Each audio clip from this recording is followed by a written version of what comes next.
Can you imagine a world without books? I tell you what, I can't, but somebody who can is Ray Bradbury. In the book Fahrenheit 451, Ray Bradbury has made this fictional tale where books have become contraband.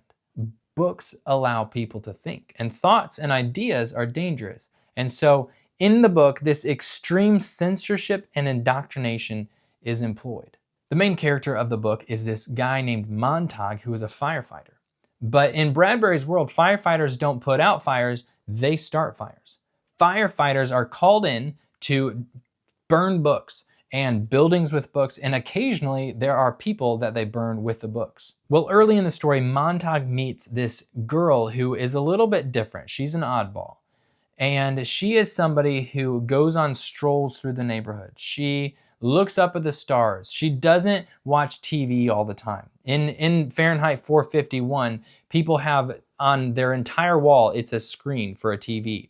And so at Montague's home, he has in his living room 3 full walls that are TVs. And his wife is just dying for a 4th wall. And so they're addicted to media and television. But this girl named Clarice, she is not. She wants to talk to people. She wants to spend time thinking and wandering about in the world and looking up at the stars. Well, from talking to Montague, she says that Montague is different, just like her. And she notices that he's different from all the other people. And he thinks, he looks at her when they're talking, and when she was talking about the moon, he looked up at the moon. And she said, other people don't do that. And so you're different also. Well, she was spot on. Montague was different. And he had started as a firefighter collecting books. And so he has a secret stash of books. He's got this itch. He wants to open the books and read. Eventually, Montague has had enough, and he cracks the book open. Well, if you want to know what happens in the rest of the story, you're just going to have to read the book for yourself. But let me share a few thoughts. As I read this book, I thought to myself, this sounds so much like our day today. We live in a world that is so anxious and worried and easily depressed and just absolutely addicted to media and social media and our TVs and Netflix. Bradbury even describes how people have these seashells in their ear and they're just listening to people talk to them all the time. And according to Bradbury, they're almost like zombies going through life. And really, that is what we are. We always have earbuds in, listening to music and watching videos. If you stand in a line going somewhere, nobody talks to each other. Everybody is just glued to their phone. And Bradbury is fighting against the dangers of that. And there's other people who fought against it and spoke against it. People like Neil Postman in the book Amusing Ourselves to Death. I just read a book on the Inklings, and J.R.R. Tolkien and C.S. Lewis were both very against machines and the progress of man.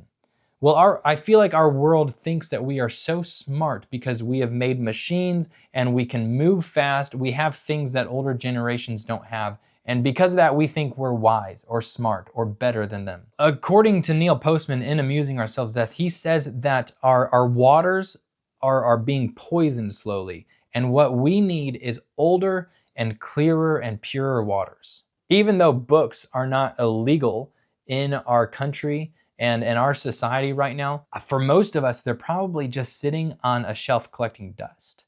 And so they might as well be illegal. Well, I encourage you to look and search for those older and clearer waters. I encourage you to dust off those books and to read. Find good books from a variety of genres. Challenge yourself. Read some books that you might disagree with. Well, there is one book that has older and clearer waters than any other book. It is by far my favorite book and by far the greatest book that has ever been written. The book I am talking about is the Bible. Many years ago, I made the decision that I was going to read my Bible every day. And I'll miss some days here and there, but for the most part, I've kept that up. I read my Bible every day. Just this morning, I was reading in 2 Corinthians chapter 10, and I just want to read to you verses 3 through 5. For though we walk in the flesh, we do not war according to the flesh. For the weapons of our warfare are not of the flesh, but divinely powerful for the destruction of fortresses. We are destroying speculations and every lofty thing raised up against the knowledge of God, and we are taking every thought captive to the obedience of Christ. As I read this morning, I was convicted and challenged, and really this sums up my life. I believe that in seeking truth, in studying the Bible, God's word, that I am engaging in this spiritual war that is very real and very present. In a world that truth is defiant, in a world that suppresses the truth, I am defending the knowledge of God and what is true, and destroying speculations of this false wisdom that our society thinks it has. Well, in my journey for serving God, I truly believe that reading books, reading many books, reading broadly, is one of the best ways that we can invest in ourselves and in our future. I've personally found over the last few years of slowly becoming a reader that books challenge me, they sharpen my mind, and they equip me to engage in discussion and conversation with other people. Let's see, when did I become a reader? 2021, 2022, 2025 now.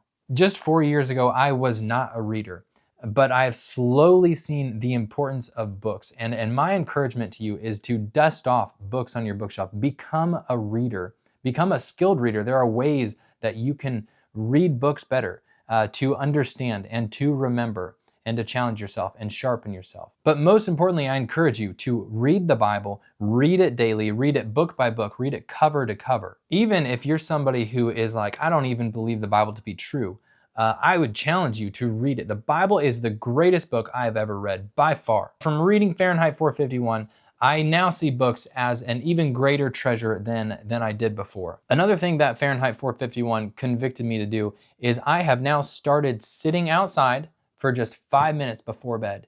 And I just sit under the stars and look at the beauty of creation and everything that God has made. And I'm just in awe. Sometimes I just sit there. Sometimes I'll pray. But sitting outside under the stars and under the moon when it's out is just absolutely incredible. So I encourage you to read books, read great books, and take time to spend in nature. Go on walks in the woods and sit outside on a front porch or back porch, watch sunsets, look for shooting stars, just be amazed at the world around us. But the world has so distracted us and invaded our minds and our brains, and we're so busy and we're blind to the world around us. Don't be oblivious to the world around you, but be observant of the world around you and enjoy it. Slow down and take time for life, for family, for God, for the Bible. Thanks for watching this video. I hope that you will take some of the advice here and go and read some good books. Actually, maybe you could sit in a hammock and read a book outside. That'd be great. Or sit by a fireplace this fall and drink some hot cider or hot chocolate, read a book. That is, oh, nothing sweeter than that, I don't think. Do it. Read. Don't make excuses. You have time for it. It's just a matter of discipline, really. So read good books.